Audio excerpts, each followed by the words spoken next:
सभी को जय मसीह की। प्रभु आपको बहुत आशीष दे। और एक बार फिर प्रभु का धन्यवाद करूंगा कि आज एक बार फिर प्रभु यीशु मसीह ने समय दिया कि परमेश्वर के वचन को आप लोगों के साथ बांट सकूं। और वचन में जाने से पहले एक बार फिर आप लोगों से विनती करूंगा कि आप जो मेरे चैनल पर नए हो तो प्लीज़ आप मेरे चैनल को सब्सक्राइब करो और जो बेल आइकॉन है आप उसको टच करो, ताकि जब भी मैं कोई नया वीडियो रखूं तो उसकी जानकारी, उसका नोटिफिकेशन आपको तुरंत मिले। और हाँ, अगर आप लोगों ने मेरे चैनल को सब्सक्राइब किया है तो उसके लिए आपका बहुत बहुत धन्यवाद।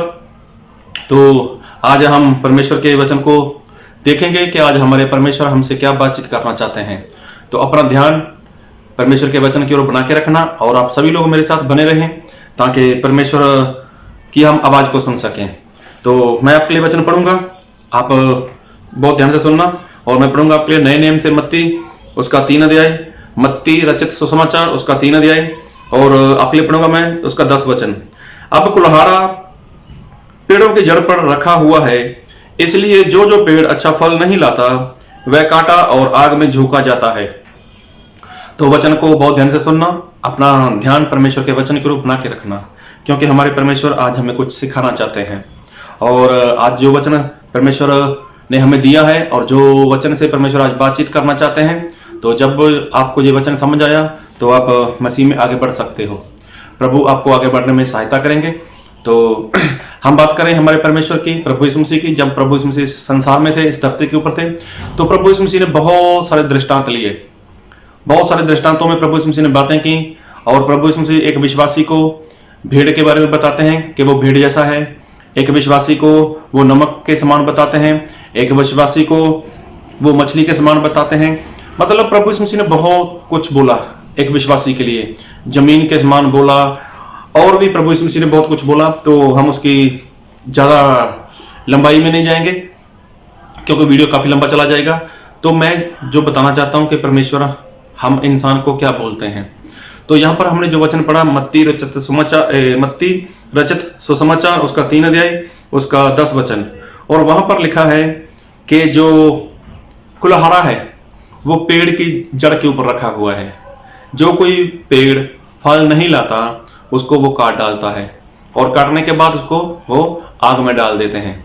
तो प्रभु यीशु मसीह यहाँ पर किसी पेड़ से बातचीत नहीं कर रहे, और प्रभु यीशु मसीह को किसी पेड़ से कुछ लेना देना भी नहीं है। जी हाँ, प्रभु यीशु मसीह को किसी भी पेड़ से कुछ लेना देना नहीं है। लेकिन प्रभु यीशु मसीह तो एक विश्वासी के बारे में बात कर रहे हैं। प्रभु यीशु मसीह पेड़ की तुलना एक विश्वासी के साथ करते हैं। प्रभु यीशु मसीह एक पेड़ की तुलना वो तो आपके साथ करते हैं। तो आप ध्यान से परमेश्वर के वचन को सुने।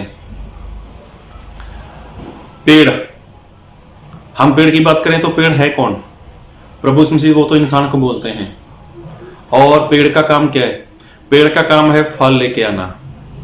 कोई भी इंसान अगर पेड़ लगाता है तो वो उससे फल की इच्छा रखता है कि फल मिलेगा, फल मिलेगा।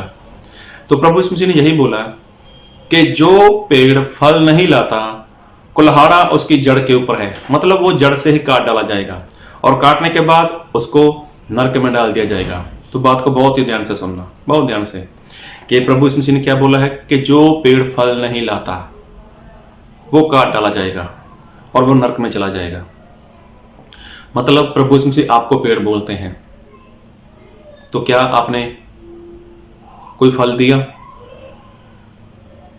पेड़ को क्या मिलता है? वो खाद मिलती है। पेड़ को क्या मिलता है? वो तो पानी मिलता है। और बाइबल में ऐसा लिखा है कि जो परमेश्वर का आत्मा है, पवित्र आत्मा, वो तो पानी है, पानी की समानता में है। प्रभु यीशु मसीह ने एक बार बोला, जो कोई प्यासा है वो मेरे पास आए। तो ये बात तो प्रभु यीशु मसीह ने पवित्र आत्मा के बारे में बोली थी। अगर आप यूहन्ना रचित सुसमाचार उसका 7 अध्याय पढ़ोगे तो वहाँ पर ये बातें लिखी हुई हैं कि प्रभु यीशु मसीह ने ऐसा बोला कि जो कोई प्यासा है, मतलब वो तो पवित्र आत्मा की बात करते हैं। और पेड़ को चाहिए क्या? वो तो पानी चाहिए। और खाना मतलब वो तो रोटी, मतलब परमेश्वर का वचन क्या है? वो तो रोटी के समान है।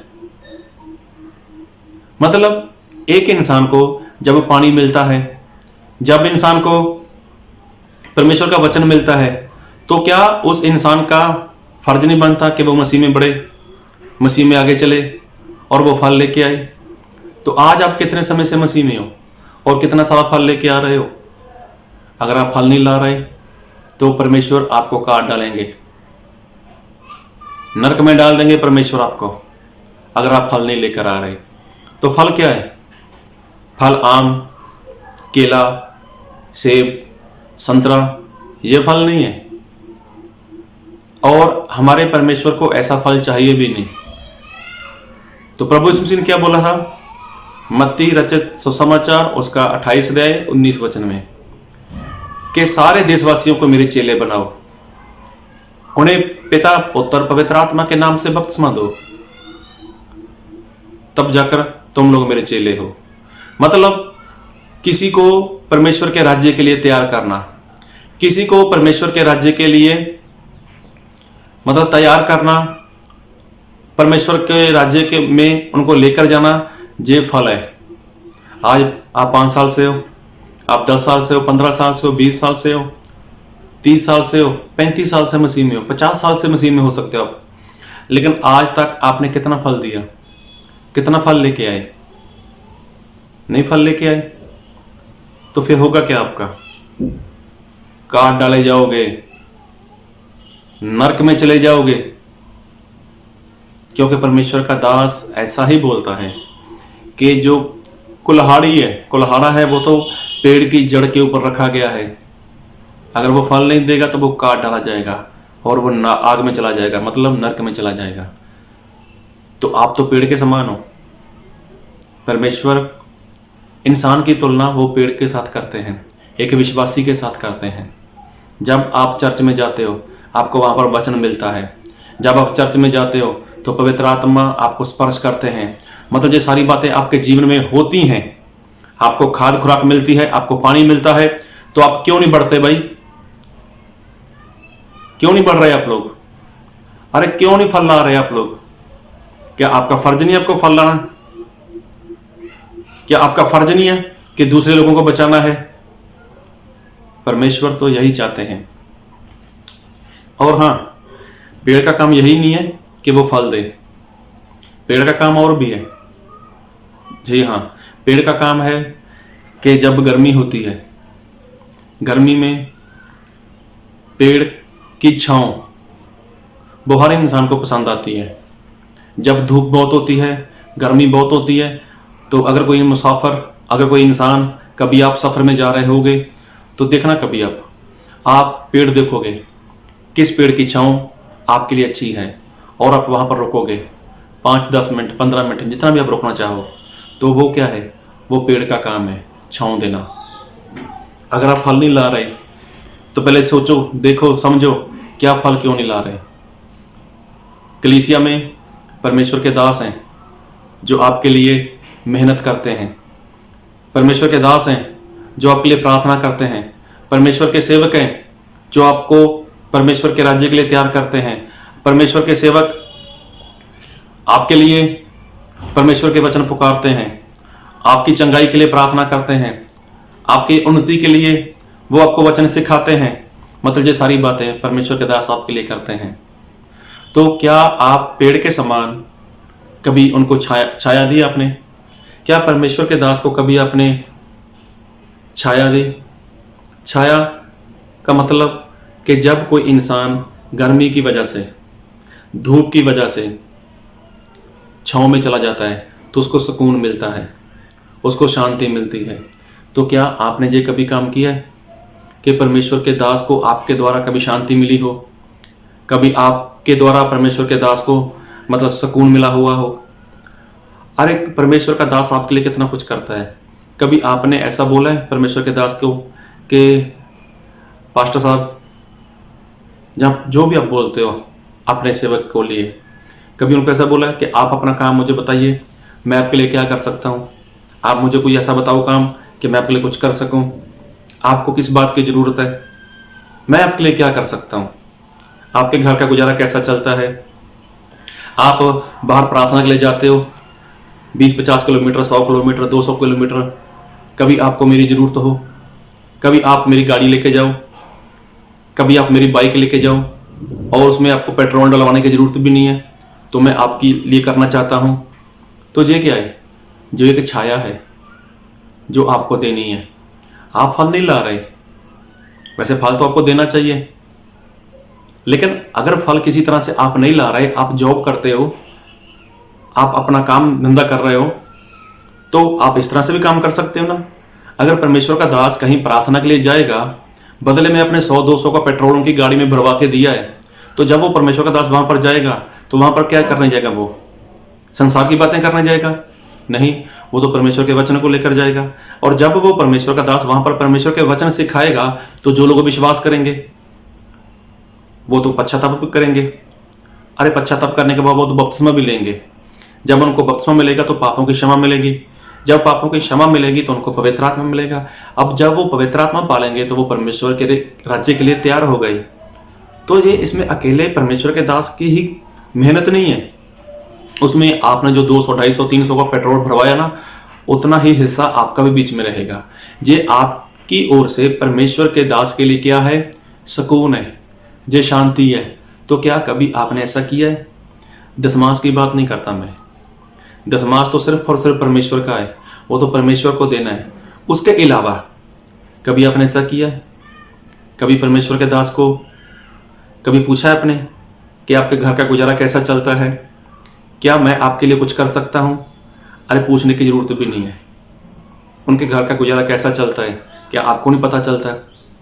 क्या कभी आपने 15 दिन का, 10 दिन का, 20 दिन का, 1 महीने का राशन भरवा कर उनके घर पे रखा है? आप पूछ सकते हो। उनका लाइट बिल, उनका गैस का खर्च, किचन का खर्च कभी आपने देखा है, जाना है? मैं बताना चाहता हूँ, और आपके पैसे की जरूरत नहीं है मुझे, हाँ कहीं आप ऐसा सोचो। मैं बताना चाहता हूँ कि प्रभु यीशु मसीह ने ऐसा बोला है कि इंसान क्या है? वो पेड़ है, और पेड़ का काम क्या है? वो फल देना है। और जो फल नहीं देगा उसकी जड़ें काट डाली जाएंगी। कुल्हाड़ी उनकी जड़ के ऊपर रखा हुआ है। तो कोई बात नहीं, आप अपने जॉब करो, आप अपना काम धंधा करो, कोई बात नहीं, परमेश्वर आपको कहाँ मना कर रहे हैं। लेकिन आप फल नहीं ला रहे, तो क्या आप छाया भी नहीं दे सकते? आप छाया दे सकते हो। आपकी ओर से परमेश्वर के दास को सुकून मिल सकता है, सुकून मिल सकता है, शांति मिल सकती है। आप जिस कलीसिया में जाते हो उस कलीसिया में देखो किस चीज की जरूरत है। मैट की जरूरत है, मैट लेके आ सकते हो। बर्तन की जरूरत है, बर्तन लेके आ सकते हैं। अरे पंखे की जरूरत है, पंखा लेके आओ ना। अगर साउंड सिस्टम की जरूरत है तो साउंड सिस्टम के लिए आप कुछ कर सकते हो। ये जब ऐसा करोगे तो इससे क्या होगा? परमेश्वर के दास को सुकून मिलेगा, परमेश्वर के दास को शांति मिलेगी। कहां से? जैसे एक पेड़ फल तो देता ही है, लेकिन साथ में जब वो छाया देता है ना, तो छाया के नीचे बैठकर, छांव के नीचे बैठकर इंसान को क्या मिलता है? सुकून मिलता है। कभी आप निकलना धूप में सफर के लिए, जब ज्यादा धूप लगे, ज्यादा गर्मी लगे, तो आप क्या देखोगे? कोई ऐसा पेड़ देखोगे जिसकी बहुत छांव हो, और आप वहां पर जाके कभी खड़े होकर देखना, कितनी सुकून, कितनी शांति मिलेगी आपको। अगर आप फल नहीं दे रहे तो ये काम करके देखो ना। परमेश्वर का दास जहां भी जाएगा, आपके पेट्रोल की वजह से जो आपने उसकी गाड़ी में दी है, आप अपनी बाइक दोगे, आप अपनी गाड़ी दोगे, तो जब परमेश्वर का दास उसका इस्तेमाल करेगा, वो जहां भी जा रहा है, तो क्या होगा? वहां पर वो परमेश्वर का काम करेंगे। जितना रोल उनका रहेगा वहां पर, उतना ही रोल आपका भी रहेगा। देखो आप क्या कर रहे हो? आप अपना काम कर रहे हो, आप अपनी जॉब कर रहे हो, आप अपना धंधा कर रहे हो, लेकिन आपका उधर भी काम चल रहा है और आत्मा की तरफ भी आपका काम चल रहा है। और परमेश्वर के दास को सुकून भी मिलेगा, उनको शांति भी मिलेगी। कहाँ से? आपकी ओर से शांति मिलेगी, आपकी ओर से परमेश्वर के दास को सुकून मिलेगा। तो क्या कभी आपने ऐसा सुकून, ऐसी शांति, ऐसी छाया अपने परमेश्वर के दास को दी? अगर नहीं दी, ना तो फल दे रहे हो, ना छाया दे रहे हो, ओ मेरे भाई, तो क्या होगा आपका? जब छाया आप नहीं दे रहे, जब फल आप नहीं दे रहे, तो क्या होगा? एक बार ऐसे दृष्टांत प्रभु यीशु मसीह ने दिया था। एक इंसान था, उसने अपने बाग में एक पेड़ लगाया था, तो वो पेड़ फल नहीं दे रहा था। तो जो मालिक था, मालिक लगातार आ रहा था और 3 साल हो गए थे, वो फल नहीं दे रहा था। तो मालिक बहुत दुखी हो गया। उसने बोला इसको काट डालो, इसने फालतू की फोकट में जमीन को रोक रखा है। तो कहीं ऐसा तो नहीं आप चर्च में जाते हो, आप संगति में जाते हो और वहां पर आपने फालतू फोकट की जमीन को रोक रखा है? जब आपको बढ़ना ही नहीं है, जब आपको कुछ करना ही नहीं है, ना तो फल देना है, ना आपको छाया देनी है, तो क्या होगा आपका? इसलिए फल देना शुरू करो, इसलिए छाया देना शुरू करो।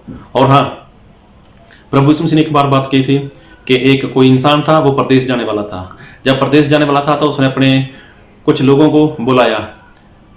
उसमें से एक को 5 सिक्के दिए, दूसरे को 2 सिक्के दे दिए और एक को 1 सिक्का दिया।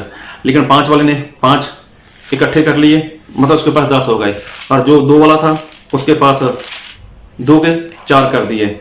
और जो 1 वाला था उसके पास 1 ही रहा, उसने उसका इस्तेमाल नहीं किया। और जब इस्तेमाल नहीं किया तो जब वो परमेश्वर का मतलब जो स्वामी था, जो मालिक था, जब वो वापस आया तो उसने उसको पूछा। तो जब उससे बात की तो 5 वाले ने बोला मैंने 5 का डबल कर दिया है, 2 वाले ने बोला मैंने 2 का डबल कर दिया है, और 1 वाले को पूछा, उसने बोला मैं आपको जानता था। तो वहां पर पढ़ लेना मत्ती 25:14 से लेकर 30 तक। तो मैं उसके बारे में ज़्यादा लंबा नहीं जाना वाला, लेकिन बताना चाहता हूँ। तो पर वो स्वामी था, उसने क्या बोला 1 वाले को, तो मैं पढ़ूंगा आपके लिए। मत्ती रचित सुसमाचार उसका 25 अध्याय उसका 27 वचन, बहुत ध्यान से सुनना, बाकी आप इसको पढ़ लेना बाद में क्योंकि वीडियो लंबा जा रहा है। तो तुझे चाहिए था कि मेरा रुपया सराफों को दे देता, तब मैं आकर अपना धन ब्याज समेत ले लेता।